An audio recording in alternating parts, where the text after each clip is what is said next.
그들은 한때 우리 사회를 떠들썩하게 만들었던 사건의 중심에 서 있었습니다. 경찰은 정당한 법 집행을 한 것이다. 방어권 차원에서 선서를 거부하며 전관 예우로서 어떤 자문료를 받은 것이 아니라 이와 나와의 관계는 그런 정도의 동지적 관계에 있고 사정 권력의 핵심에서 그 권력을 오남용했다는 사회적 비판을 받은 사람들. 그러나 그들은 대담하게도 다시 유권자들에게 선출직 공무원, 국회의원으로서의 권력을 달라고 나섰습니다. 권력에는 물은 대한민국의 법이 그들에게 죄가 없음을 선고했기 때문일까요? 뉴스타파가 논란의 한복판에 자리한 20대 총선 예비 후보자들을 만났습니다. 뉴스타파를 지켜주시는 진실의 수호자 여러분, 그리고 시청자 여러분, 새해 안녕하십니까? 99% 시민들을 위한 독립언론 뉴스타파입니다. 뉴스타파는 올해도 1%의 기득권층, 0.1%의 권력층을 감시하기 위해서 최선의 노력을 다하겠습니다. 4.13 총선이 석 달 앞으로 다가왔습니다. 오늘까지 930명의 국회의원 예비 후보자들이 이번 선거에 출사표를 던졌는데요. 뉴스타파는 오늘 이 중에서 특히 논란을 일으키고 있는 사람들을 집중적으로 검증해 보려고 합니다. 한상진 기자 그리고 오대양 기자가 스튜디오에 나와 있습니다. 안녕하세요. 안녕하세요. 네. 먼저 예비 후보자라는 개념부터 생소해 할 시청자도 있을 것 같아요. 네, 그렇습니다. 그 공직선거법은 중앙선거관리위원회에 등록한 예비 후보에 한해서 이 선거 기간에 제한적으로 이 선거 운동을 할 수 있도록 허용하고 있습니다. 이 거리에서 어깨띠를 메고 명함을 나눠주는 행위라던가 이런 것들이 이제 예비 후보자들에게 허용된 선거 운동 방식입니다. 이 인지도가 떨어지는 정치 신인들에게는 이 예비 후보 활동이 가능한 이 120일이 자신을 알릴 수 있는 굉장히 좋은 기회죠. 근데 이 선거 때마다 후보자들이 전과 기록을 선관위에 제출하잖아요. 그래서 이제 그 뒤에는 여러 가지 논란이 일어나는데 이번에는 어떻습니까? 네, 이번 예비 후보자들 역시 이 국민들의 기대 수준에는 못 미치는 모습이었습니다. 이 시대적 상황을 감안해서 이 국가보안법이나 집시법 전과자를 빼고도 이 예비 후보자 중 전과자 비중이 무려 29%에 달하는 것으로 나타났습니다. 이 선거법 위반 혐의를 받고도 이제 처벌을 받고도 다시 출마한 경우가 39건이나 됐고요. 이 폭력 절도 그리고 사기 상해 등 강력 범죄에 해당하는 전과를 가지고 있는 후보자도 상당수 확인이 됐습니다. 2010년 한국경제연구원에서 발표한 우리나라 국민 중 전과 경력이 있는 사람의 비중이 약 22%였거든요. 그러니까 예비 후보자 중 전과자 비율이 일반 국민보다 못하다 이렇게 볼 수 있겠습니다. 국민을 대표하겠다는 사람들이 일반 국민들보다 못한 그런 현실이네요. 어떻습니까? 이번 총선에도 특히 그 4대 권력기관 출신들이 많죠? 네, 저희가 집중적으로 본 부분도 이제 그런 부분입니다. 이번에도 이제 주요 권력기관 출신의 예비 후보자들이 많았는데요. 가장 많은 건 검찰입니다. 이 검찰 출신이 34명으로 가장 많았고요. 경찰 출신도 14명이나 됐습니다. 이번에 제가 내부자라는 그 영화를 보니까 이 언론이 우리 사회 주요 권력기관이 아닌가 그런 생각이 들었어요. 언론 출신은 얼마나 됩니까? 네, 언론인 출신 예비 후보도 많았습니다. 총 57명으로 확인이 됐고요. 특히 KBS와 MBC 같은 주요 지상파 방송자 출신들이 많았습니다. 자, 그럼 이제부터 예비 후보자들 가운데 우리가 눈여겨봐야 될 인물에 대해서 집중적으로 살펴보겠습니다. 우리 사회에서 벌어진 큰 사건의 한가운데 있었던 사람들인데요. 오대양 기자가 어떤 분들인지 한번 소개해 주시죠. 예, 과거 사회적으로 큰 파장을 일으켰던 사건의 주인공 혹은 그 의혹을 받았던 분들의 이름이 상당수 예비 후보자 명단에 포함되어 있었습니다. 저도 그래서 참 많이 놀랐었는데요. 취재진은 그 중에서도 한때 최고위직 공무원을 지내면서 사회적 논란을 불러일으켰던 분들을 중심으로 한번 직접 찾아가 봤습니다. 아마 그 이름만 들어도 기억하시는 분들이 많으실 겁니다. 2009년 용산 참사 당시 경찰 지휘 책임자로 남일당 건물에 경찰 특공대 투입을 지시했던 김석기 전 서울경찰청장이 저희의 첫 번째 인터뷰 대상이었습니다. 네. 아마 한국공항공사 사장으로 이후에 부임해서 낙하산 논란도 일어났죠. 예, 아직도 8개월의 임기가 남아 있는데 지난해 12월 사표를 던진 후 고향인 경주로 내려온 것인데요. 2012년 총선 때도 오사카 총영사직을 돌연 사임하고 출마했던 전력이 있습니다. 김석기 전 청장 얘기를 하니까 이 용산 참사 희생자와 유족들 생각이 나네요. 5명의 철거민과 1명 경찰관이 그 당시에 그 불길 속에서 목숨을 잃었죠. 예, 아직도 만약 그날 김석기 전 청장이 무리한 진압 지시가 없었다면 참사도 없었을 것이라는 지적이 나옵니다. 김석기 전 청장이 선거에서 국민의 선택을 바란다면은 어떤 식으로든 용산 참사에서 자신이 한 역할에 대해서 설명을 해야 될 텐데 어떻게 설명을 하는지 좀 궁금하네요. 예, 저희 뉴스타파 정재원 기자가 김 전 청장을 만나기 위해 경주를 찾았을 때 마침 그는 지역 주민들을 대상으로 북 콘서트를 개최하고 있었습니다. 네. 그 용산 참사에 대한 언급도 잠시 있었는데요. 반성의 말은 전혀 없었습니다. 5층 건물 옥상에서 밑으로 사람과 차가 지나가는데 거기에 화염병, 염산병을 무차별로 막 투척을 합니다. 하루 종일 그런 게 지속되는데 경찰이 그걸 가만 보고 있으면 경찰은 그야말로 직무유기죠. 경찰은 정당한 법 집행을 한 것이다. 감사합니다. 질문드리겠습니다. 저 뉴스타파의 정재원 기자라고 하고요. 용산 참사 같은 경우에 후보님이 법과 원칙을 지키시는 결과로 사람 6명이 죽었다면 법과 원칙이라는 건 결국 국민을 위한 건데 후보님이 지키신 법과 원칙 그 자체에 뭔가 문제가 있는 건 아닙니까? 그럼 질문하신 기자님이 그 상황에서 청장이라면 어떻게 하시겠습니까? 해당 경찰 지휘관이 진술한 바에 따르면 죄송합니다. 잠깐요. 용산까지 화염병을 던지지 않았다고 죄송합니다. 대법원의 판결을 부정하는 겁니까? 여쭤보고 싶은 게 법과 원칙을 지키는데 부끄러움이 없다고 말씀을 하셨는데 사실 그 결과 국민이 경찰관 1명 포함해서 6명이 국민이 사망하는 일이 벌어지지 않았습니까? 법과 원칙이라는 게 결국은 국민을 위한 건데 이 법과 원칙을 지켰다고 하셨는데 이거 자체에 좀 문제가 있는 거 아닙니까? 후보님 가십시오. 언론의 질문을 회피하지 마시고 저희 그 질문에 한 말씀만 답변을 좀 해주시죠. 그만 좀 하시라고 그만 좀 하시라고. 밀지 마세요. 밀지 마세요. 내가 밀었어요? 당신 아니면 당신. 후보님 한 말씀 해주시죠. 노 코멘트. 출발. 네, 경찰 지휘관이 이미 재판에서 경찰이 진압하기 전까지는 농성자들이 화염병을 던지지 않았다 이렇게 증언을 했는데 김석기 예비 후보는 마치 그 사람과 차가 지나가는데 화염병과 염산병을 마구 던졌다고 했어요. 이거는 심각한 허위 주장인 것 같은데 허위 주장을 해놓고 그래서 진압을 했다. 이 법과 원칙대로 했다. 이런 논리를 구사하고 있네요. 예, 취재진이 만난 다음 출마자도 바로 이 법과 원칙을 유난히 강조하는 사람입니다. 네. 김석기 전 청장과 같이 서울경찰청장을 지낸 것도 공통점이라고 할 수 있는데요. 바로 2012년 국정원 선거 개입 사건 당시 서울경찰청장을 지냈던 김용판 전 서울경찰청장입니다. 네. 2013년 여름 국회 청문회에서 선서 거부를 해서 많은 분들이 기억하고 계실 텐데요. 방어권 차원에서 선서를 거부하며 법률위에서 거부 사유를 소명하겠습니다. 김용판 전 청장 얘기를 할 때 19대 대선을 사흘 앞두고 있었던 2012년 12월 16일 밤 이야기를 빼놓을 수가 없습니다. 당시 경찰은 대선 개입 댓글 의혹을 받고 있던 국정원 직원의 노트북을 분석한 결과 선거 관련 게시물이 발견되지 않았다는 발표를 했었는데요. 대선이 끝난 직후 이 내용은 분석 범위를 임의로 제한해 만든 사실상 허위 내용이었다는 사실이 드러나게 됩니다. 김 전 청장은 직무유기와 경찰 공무원법 위반, 공직선거법 위반으로 기소되고도 세 차례 재판에서 모두 무죄를 선고받았습니다. 많은 법률 전문가들은 이를 두고 검찰의 수사부실이 낳은 결과 아니냐 이런 의문을 던지기도 했습니다. 그렇군요. 근데 이분이 지금 어디에 출마할 예정이죠? 예, 김 전 청장은 바로 박근혜 대통령의 정치적 고향이라고 할 수 있죠. 대구 달서 을에 지금 출마를 준비 중인데요. 그래요? 예, 저희가 김 전 청장을 찾아가 3년 전 밤에 이를 꼼꼼히 물어봤습니다. 네.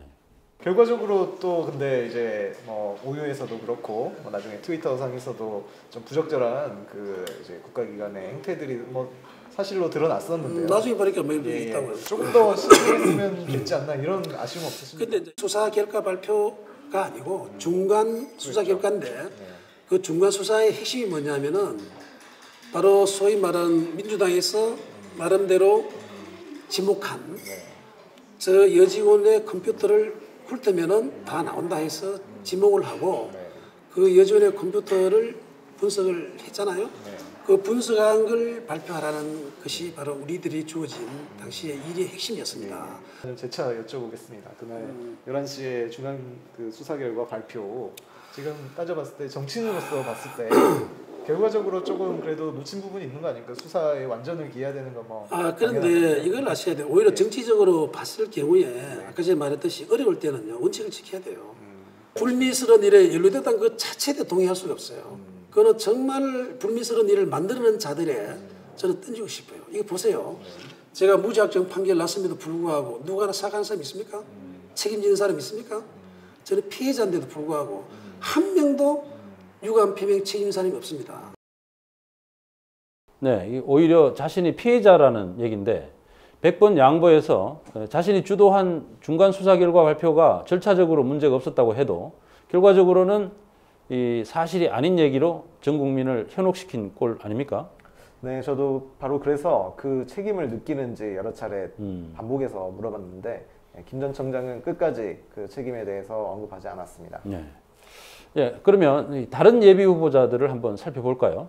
예, 이명박 정부에서 국세청장을 지낸 한상률 씨, 이분도 참 유명한 분인데 이분도 예비 후보 등록을 했다고요? 네, 그렇습니다. 예. 이 고향인 충남 서산태안 지역구에 출사표를 던졌고요. 예. 2014년 7월 재보궐선거 이후에 두 번째 도전입니다. 하지만 당시에는 이제 과거 비리 사건에 연루된 전력 때문에 이 새누리당의 공천을 받지는 못했습니다. 예. 이 한 전 청장을 떠올리면은 2008년에 있었던 태광실업 세무조사가 떠오릅니다. 이 세무조사 이후에 진행된 검찰 조사 과정에서 노무현 전 대통령이 사망하는 일이 벌어지기도 했는데 한 전 청장이 그동안 어떤 의혹을 받았습니까? 이 한 전 청장을 둘러싼 의혹은 뭐 너무 많습니다. 일단 전군표 전 국세청장에게 인사청탁을 하면서 이 고가의 그림을 뇌물로 전달했다는 의혹이 있었고요. 예. 이명박 정부 실세들과 골프 회동을 갖고 또 충성을 맹세했다. 뭐 이런 의혹도 있었습니다. 이 퇴임 후에도 의혹이 뭐 계속됐습니다. 이 재벌 기업 등으로부터 수억 원대 고문료를 받았다는 의혹으로 검찰 수사를 받기도 했습니다. 예. 이 당시 한 전 청장에게 거액의 고문료를 준 기업은 이 현대차와 SK텔레콤 같은 재벌 기업입니다. 예. 이 국세청장 재직 시절에 또 의혹 중에 빼놓을 수 없는 게 이 국세청을 사조직처럼 운영 관리했다는 의혹입니다. 이 지금 보시는 문서는 2011년 3월 만들어진 국세청 특별감찰팀 직원 박모 씨의 검찰 진술서입니다. 이 박 씨의 진술에 따르면 한 전 청장은 취임 이후에 특별감찰팀이라는 조직을 국세청 내부에 만들었습니다. 그리고 이 조직을 자신을 반대하는 반대 세력을 감시하고 제거하는 데 활용을 했습니다. 예. 이 사실상 이 국세청을 사조직처럼 활용을 한 거죠. 이 심지어 국세청 퇴직자들에 대해서까지 이 미행을 하고 감시를 하는 행태를 보이기도 했습니다. 예. 그런데 이제 여러 가지 의혹이 많았는데 이 검찰은 그림 로비 부분 그리고 고문료 일부에 대해서만 기소해서 부실 수사라는 평가를 받았습니다. 이 재벌 기업에서 받은 고문료나 기획조사 등 이 직권 남용에 대해서는 아예 기소조차 하지 않아 논란이 됐고요. 그리고 2014년 4월 대법원에서 최종적으로 무죄를 선고했습니다. 예. 참 의혹이 많은 것으로 보이는데 이번에 그 한 전 청장을 직접 만나고 왔죠? 예, 직접 만나서 1시간 30분가량 인터뷰를 진행을 했고요. 그런데 이제 한 전 청장이 언론 인터뷰를 통해서 본인과 관련된 의혹에 대해서 해명한 건 이번이 처음입니다. 네. 그 뭐 무죄를 받긴 하셨지만 사회적으로 논란이 됐던 사건의 중심에 계셨던 것이 문제가 됐는데 거기에 대해서 좀 뭐 입장을 좀 한번 말씀해 우선 주시면. 뭐 무죄 판결을 받은 거 가지고 시비를 걸면 저로서 할 말이 없지 어떡합니까? 청장에서 물러나신 뒤에 뭐 자문료를 이제 기업들로부터 받은 뭐 이런 부분 이게 이제 법적으로는 처벌 대상은 아니지만 어쨌든 전관예우 같은 이런 식으로 이제 특혜. 전관예우로서 어떤 자문료를 받은 것이 아니라 제가 법정에도 다 제출을 했습니다. 네. 그 당시 기업들한테 내가 모아서 자료를 정리한 것이 바인더로 한 권입니다. 그래서 어느 뭐 회사 같은 경우는 미국 시장에서의 광고 홍보의 문제점, 미국 시장의 시장 점유율을 높이기 위한 전략 이런 거 다 해서 참고 자료까지 하면은 바인더로 한 권을 해서 보내주고. 평생을 국세청에 재직하셨던 후보님께서 광고 홍보 전문가는 아니신데 그런 대기업의 광고 홍보 전략을 짜는 게 적절한가요? 전문가의 의견만 그 사람 기업 경영에 필요한 것이 아니죠. 오히려 저 같은 건전한 어떤 상식적 판단을 할 수 있는 사람들이 직접 현장에서 느끼면서 생생한 정보들, 내가 어느 서비스 센터에 갔던 이런 문제가 있더라, 뭐 걸려 있는데 이게 문제가 있더라, 내가 메디슨 스퀘어 가가지고 딱 그 광고 탑을 봤는데 이게 지나가는 행인 내가 보니까 당신네 자동차는 같은데 보니까 이게 어느 자동차인지 구분도 안 되더라. 그런 광고 탑을 왜 만드느냐. 근데 지금 말씀하신 정도의 내용이라면 뭐 소비자 평가단이나 옴부즈맨 정도 수준인데 그렇게 따진다면 너무 자문료가 많은 거 아니었나요? 그건 그 회사에서 받은 거는 뭐 한 글쎄 그 정도니까 어떤 정확한 금액은 모르겠지만 저는 그거 이상의 효과를 저는 회사에서는 그거 10배, 100배, 1000배의 효과를 보지 않았을까. 후보님께서는 스스로 국회의원에 출마하고 당선이 돼서 이제 국민을 대변하는 국회의원이 될 자격이 도덕적으로나 능력으로나 있다고 판단을 스스로를 평가를. 글쎄요, 그거는 뭐 제가 평가하고 제가 할 말은 아니지만 사람들한테 공정한 잣대를 내야지. 제가 하고 싶은 말은 그것입니다. 내가 도덕적으로 완벽한다는 얘기는 아니지만 그러나 다른 사람들과 같은 잣대는 대줘야 맞는 거 아닙니까? 네, 이 자문료는 받았지만은 정당한 대가였다. 뭐 이런 주장인데 기업의 광고 홍보에 도움을 줬다는 건데 뭐 그렇게 대단한 자문으로 보이지는 않는데 상당히 거액을 받았어요. 이런 식으로 한 전 청장이 받은 고문료가 얼마나 됩니까? 이 한 전 청장이 대기업들로부터 받은 정확한 고문료 액수는 확인이 되지 않고 있습니다. 다만 이 현대차와 SK텔레콤에서 받은 자문료만 합쳐도 수억 원대에 달한다라는 부분 이미 확인이 돼 있고요. 네. 근데 이제 이른바 이 박연차 게이트, 또 다른 게이트와 관련해서 유죄 확정 판결을 받았던 정치인도 이번에 예비 후보로 나왔다죠? 네, 그 전남 순천에서 이미 2차례 국회의원을 지낸 그 서가번 전 의원입니다. 이 서 전 의원은 2009년 박연차 전 태광실업 회장으로부터 현금 6천만 원을 받았다는 혐의로 기소가 됐었는데요. 당시 서 의원은 혐의 일체를 부인했었습니다. 예. 하지만 2011년 대법원에서 벌금 1,200만 원의 당선 무효형이 확정되면서 의원직을 상실한 경험이 있습니다. 정치자금법 위반으로 한 번 유권자들한테 이제 실망을 안겨줬던 정치인이 사면 복권이 됐다고 해서 2년 만에 두 번째 다시 총선에 나선다. 잘 납득이 되지는 않는 것 같습니다. 저희가 이번에 서 전 의원을 만난 이유도 바로 그런 이유 때문입니다. 네. 박연차 태광실업 회장으로부터 금품 수수 혐의로 대법원에서 유죄 확정을 받으시고 원직을 상실하셨습니다. 지금까지도 억울하다는 입장이 변함없습니다. 억울하죠. 저는 돈을 받지 않았는데 돈을 받았다고 했습니다. 물론 뭐 사법부의 최종 판단을 내가 어떻게 달리 받아들이지 않을 방법은 없잖아요. 네. 그래서 이 결과는 이렇게 됐지만은 저로서는 지금도 억울하고 분통이 터지는 일입니다. 그럼에도 계속 공직에 출마를 하시는 상황이잖아요. 지금 지난해 보궐선거도 나왔고 올해도 나오고 크게 문제가 되는.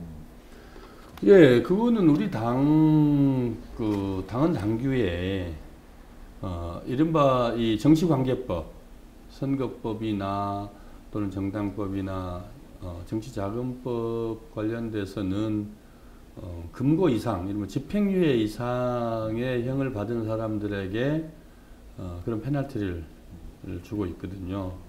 저는 벌금을 받았습니다. 그래서 그 해당이 안 되죠. 네, 이 끝까지 죄가 없다는 입장이군요. 이 당헌 당규에 따라서 출마 자격을 갖췄으니까 문제가 없다는 식의 해명을 유권자들이 과연 이해할 수 있을지 의문입니다. 이명박 정부에서 경찰청장을 지낸 김기용 씨, 이분도 이번에 예비 후보 등록을 했죠. 네. 김 전 청장 같은 경우는 2012년 4월에 이 경찰청장에 내정된 분인데요. 내정된 직후에 이 주간동아에서 김 전 청장의 인사청탁 의혹을 제기한 바가 있습니다. 지금 보시는 바로 이 기사인데요. 용산경찰서장으로 재직하던 2005년 당시 여당의 한 국회의원 집을 찾아가서 인사청탁을 하고 부하 직원에게 양주를 사오게 해서 전달했다. 이런 내용입니다. 그리고 같은 해 11월에도 이런 내용을 폭로한 부하 직원에게 보도 내용을 부인하는 보도자료를 작성해서 이 기자실에 뿌리도록 이 회유와 사주했다는 의혹도 받았습니다. 그 먼저 당시 의혹을 제기했던 전 경찰 간부의 이 당시 증언을 한번 들어보시죠. 네. 나보러 술 구해오라는 거야. 네. 양주를. 네. 가만 열심히 해가지고. 네. 인사청탁 비서랑 얘기를 하더라고. 경찰서장이 이제 끝날 때가 됐으니. 네. 김규현이가 인사청탁하는 것은 아니다. 네. 집에 간 사실은 있으나. 네. 인사청탁하러 간 건 아니다. 그쪽으로 먼저 보내서 거기서 오케이가 떨어지니까 그대로 전파를 해달라고 얘기한 거죠. 그렇게 또 연락이 와가지고 이제 팩스로 좀 넣어달라 이런 식으로. 네, 이 개인 비리를 감추기 위해서 부하 직원에게 허위 진술을 강요한 사건이네요. 이제 이 기사가 이 당시 주간 동아에서 일하던 한상진 씨 본인이 직접 쓴 기사죠. 네, 맞습니다. 예, 역시 이게 또 뉴스타파로 와서 다시 한번 보도하고 있습니다. 예. 이 사실이라면 상당히 심각한 문제가 아닐 수 없는 그런 사건인데 실제 이 문제가 수사로 이어지지는 않았습니까? 수사로 이어지진 않았습니다. 그리고 김 전 청장은 이 문제에 대해서 한 번도 본인의 입장을 밝힌 적도 없습니다. 네. 다만 당시 인사청탁을 받은 것으로 지목됐던 국회의원이 이 언론사를 상대로 명예훼손 고소를 했었는데요. 네. 이 법원은 보도 내용이 모두 사실이라고 인정을 합니다. 그리고 지금 보시는 이 판결문에 그 내용이 적혀 있는데요. 이 판결문 내용을 보면 이 용산경찰서장 당시 인사청탁이 있었다는 제보자의 주장, 또 제보자가 김규용 당시 청장이 불러주는 대로 사실과 다른 자료를 작성해서 기자실로 보냈고 그 대가로 김규용 전 청장이 제보자에게 이 평생을 보장하겠다고 제안한 사실을 인정할 수 있다. 이렇게 적혀 있습니다. 네, 이 한 기자 입장에서는 3년 만에야 김 전 청장의 입장을 듣게 된 셈이네요. 예, 그렇습니다. 그런데 이 김 전 청장은 관련 의혹을 모두 부인했고요. 이 계속 질문을 던지자 기억이 나지 않는다. 이렇게 답변을 회피했습니다. 네.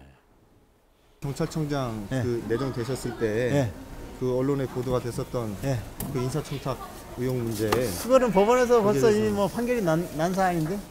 아니 그러니까 판결이 어쨌든 그때 그 당시 인사청탁이 있었던 게 맞는 것 같다라는 취지의 지금 판결이 났잖아요. 그거 아니고. 그건 아니고 제가 그 당시에 수사권 문제 때문에 그 의원님 댁에 찾아간 거는 맞아요. 근데 수사권 독립 문제에 갔는데 그 언론에서는 무슨 그 경찰 간부가 의원의 집에 찾아간 것이 그 기자가 볼 때 그렇게 봤을 수도 있다. 그래서 그게 명예훼손을 하긴 어렵다. 그런 판결이지. 제가 저기 뭔 청탁했던 그건 전혀 아니에요. 그건 그 당시 어쨌든 그 당시 그 상황을 이제 언론에 제보를 했었던 사람은 나중에 이제 그 청장님의 뭐 지시나 뭐 이런 걸 받아서 사실과 다른 보도 자료를 그건 뭐 전혀 아니고 경찰 아니 그것도 이제 그 법원에서 그것도 사실로 보인다라고 판결이 났거든요. 의원이 그때 그걸로 사실로 보인다는 판결이 아니고 그 부분에 대해서는 판단을 한 게 아니에요. 이렇게 여쭤볼게요. 그 당시 그 청장에게 인사청탁을 한 적은 없으시다는 당연하죠. 그러면 그 수사권 조정 때문에 그때 갔었다니까. 그러면 씨에게 그런 식의 그 보도 자료를 만들어서 기자실로 뿌리도록 부탁을 하신 적은 있어요? 말이 안 되지. 이 보도 내용은 다 사실이 아닌 거네요? 이 보도 내용 전체는 난 모르겠고. 아니 아까 읽어보셨잖아요. 아니 정확하게 기억이 안 나지. 근데 이 자체가 지금 의도가 있어서 난 인터뷰를 안 하겠어요. 이건 말이 안 되잖아. 자, 이제 드디어 이분에 대해서 얘기를 나눌 차례가 왔습니다. 이분은 제가 MBC PD수첩에 있을 때 만든 검사와 스폰서를 통해서 유명해진 분이죠. 예, 이른바 스폰서 검사 의혹을 받았던 박기준 전 부산지검장입니다. 네. 이번 선거에서 울산 남갑 지역구에 예비후보로 등록을 했습니다. 네. 이제 최승호 앵커께서 직접 제작하셨던 영상인데요. 2010년 당시 방송 화면을 잠시 보시겠습니다. 네. 그러면 제가 무슨 근거로? 이거 뭔데? 지금 뭐 하는?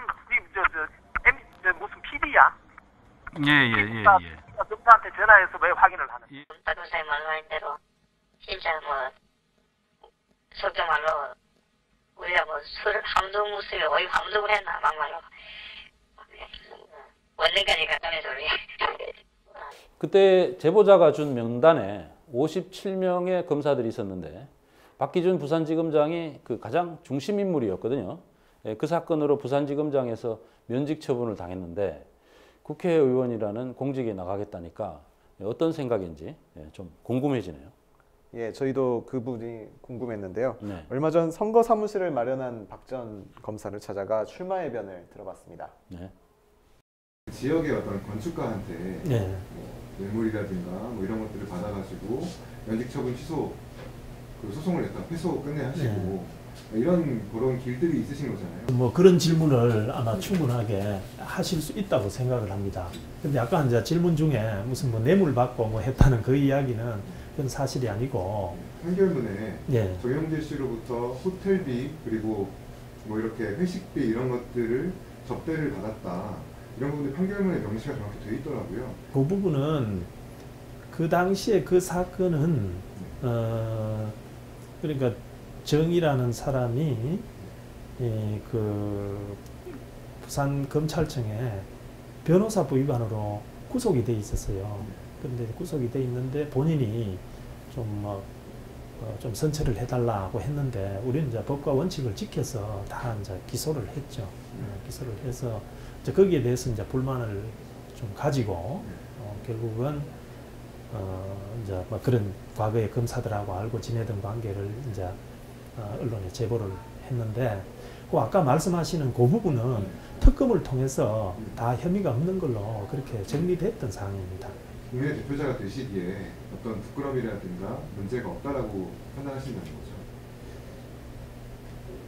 뭐 개인적으로 보면 다 뭐 부족한 점이 다 있지 않겠습니까? 다 있지. 그러나 이제 지난 아까 질문하신 이제 그런 부분에 있어서는 저 나름대로 그동안 참 뭐 제가 그 행정적인 책임도 지고 그리고 또 그 어떤 약 한 4, 5년 넘게 그런 어떤 성찰의 시간을 통해 가지고 저 나름대로 또 따듬었다고 그렇게 생각을 합니다. 그러니까 이제 박기준 검사는 대법원에서 면직 처분 확정 판결까지 받았는데 이 특검을 언급하면서 본인이 무혐의다 이렇게 주장을 하고 있네요. 예, 그렇습니다. 당시 특검은 박지검장이 이번 사건의 핵심이자 진원지라고 밝혔으면서도 혐의를 입증하기 어렵다는 이유로 제대로 조사를 하지 않고 무혐의 처분을 내려서 부실 수사 논란을 일으킨 바 있습니다. 하지만 대법원은 박 씨에 대한 면직 처분 확정 판결을 내리면서 판결문을 통해 접대받은 사실이 인정된다고 확인한 바 있습니다. 네.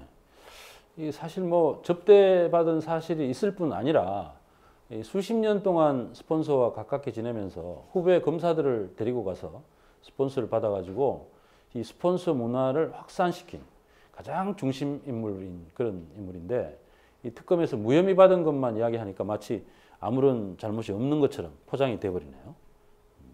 그 한상진 오대환 기자 수고 많으셨습니다. 네. 감사합니다. 네. 어떻게 보셨습니까? 후보자들의 주장이 객관적인 사실과 차이가 나는 부분도 있다는 것을 느끼셨을 겁니다.